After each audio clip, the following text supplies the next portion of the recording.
Bienvenue. Merci. C'est amour béni. Amour béni à tous. Je suis l'honorable prêtre Benji, responsable du centre d'études Rastafari qui a pour but et objectif de diffuser la pensée Rastafari et panafricaine. Et je suis aussi le rédacteur en chef du magazine Méditation Rastafari qui est un trimestriel. Vous avez ici le numéro 4 pour les mois de juillet, août, septembre. Et c'est dans le cadre de ce magazine, de la préparation du numéro 5, qui sera consacré et qui aura pour thème principal où nous posons la question « Pourquoi tant de haine entre nous ?» Et c'est pour ça, dans ce cadre, la préparation de ce numéro 5, que nous recevrons l'honorable frère Marca, réalisateur du documentaire Karukera sur le thème de la violence en Guadeloupe. Tout d'abord, merci de l'invitation et de s'intéresser un peu à ce projet. Maintenant, effectivement, pour en dire un peu plus sur moi, Marca, Guadeloupéen, de 35 ans. Je suis dans la vidéo depuis maintenant un petit bout de temps en tant que monteur. Pendant très très longtemps, un petit peu plus de 10 ans. Et on s'exerce aujourd'hui, enfin je m'exerce plutôt à changer ou à évoluer à travers la réalisation. Voilà, donc toujours dans un aspect technique, mais avec des choses de fond. Voilà, j'ai travaillé sur beaucoup de projets, ce qui m'a permis d'avoir peut-être une ouverture d'esprit, parce que c'était des projets assez éclectiques, tous différents, venant d'horizons aussi différents. Mais aujourd'hui, je m'inscris à la réalisation, même si j'en faisais déjà, mais quelque chose de beaucoup plus poussé comme je le faisais déjà dans le montage. Et simplement me dire aujourd'hui que je commence par ça, mais à travers un documentaire qui s'appelle donc Karukera. Et rendons grâce, mais justement, je voulais te demander, en dehors de ton expérience personnelle, qu'est-ce qui t'a motivé à faire le documentaire sur ce thème? C'est la compréhension, c'est de vouloir comprendre, c'est de vouloir savoir qu'est-ce qui se passe, qu'est-ce qui nous arrive et pourquoi cette violence justement en moins de 40 ans. Aujourd'hui, ce département, la Guadeloupe, notre Guadeloupe, s'inscrit dans les départements les plus meurtriers de France. Donc c'est vraiment se poser les questions. Personnellement, je n'habite plus ici depuis un bout de temps. Aujourd'hui, je suis revenu plus ou moins m'installer. Mais c'est vrai qu'on se pose des questions quand on est au Canada ou encore en métropole et qu'on voit justement comment les choses se déclinent en Guadeloupe. Et bien on se pose des questions. On a pas mal de médias qui ne vont traiter cette question mais qu'à travers une statistique. Donc effectivement 45 morts, on ne va pas mentir. C'est 45 morts qu'il y a bien eu en Guadeloupe. Mais en 2014-2015...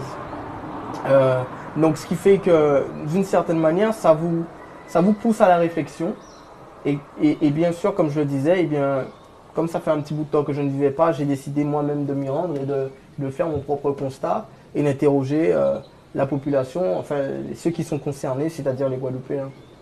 Eh bien, rendons grâce sur ce thème de la violence, justement. Depuis quelque temps, il y a eu beaucoup de débats au niveau en France et au niveau local en Guadeloupe, beaucoup de débats et différents, avec différentes personnalités qui ont intervenu. Donc on voulait te demander vraiment qu'est-ce qui différencie le documentaire Karukera de tous ces débats qui finalement n'amènent pas grand-chose. Souvent il faut montrer aux gens leur vérité. Quand on a envie de s'inscrire dans une réflexion collective, quand on a envie de stimuler les gens, de choquer les gens, il faut aujourd'hui, de par notre société, dans le contexte sociétal dans lequel on vit, à travers tout ce qui est réseaux sociaux, publicité, on a besoin de choses qui choquent en fait. Et je pense que Karukera c'est un peu ça. C'est-à-dire que d'en parler, il n'y a jamais forcément rien de concret. Là c'est un film qui est fait, qui répertorie un petit peu tout ce qui se dit sur le terrain, mais aussi avec cette valeur où on se voit le dire. Et je pense que ça c'est surtout important, qu'on se voit aussi à l'image, parce que l'image aussi c'est une éducation. Aujourd'hui l'information elle-même se trouve sur Internet. Les gens savent ça. Les gens aussi se décident de créer leurs propres médias. C'est aussi la preuve par rapport à vous. et de diffuser une information que vous ne trouvez pas en fait ici. Donc Karukera, c'est aussi ça. Et c'est aussi un espace de travail parce qu'on parle de la violence, mais on ne parle pas que de violence dans ce film. Effectivement, on parle de la violence parce qu'il faut expliquer, c'est une problématique, l'une des premières problématiques de cet environnement. Mais c'est aussi, on a le chômage, mais on a aussi la violence. Donc, mais on n'a pas que ça. Et en fait, on se rend compte que au niveau de cette violence, eh bien, elle s'explique aussi à travers l'histoire. Et de cette histoire, cela découle sur notre système actuel, de ce que nous sommes devenus, mais comment on doit se voir au niveau de la famille, au niveau de la religion, au niveau de plein d'autres choses en fait.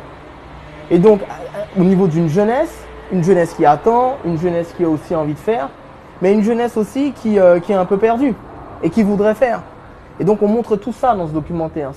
C'est toutes ces différentes entités qui vont faire en sorte peut-être qu'il y aura certainement une émulation au niveau des esprits et que pourquoi pas, beaucoup de personnes, moi je le regarde sur le terrain aujourd'hui, on s'inscrit avec le Karukera Local Tour, on rencontre beaucoup de personnes. Il n'y a pas une personne qui sort de ce film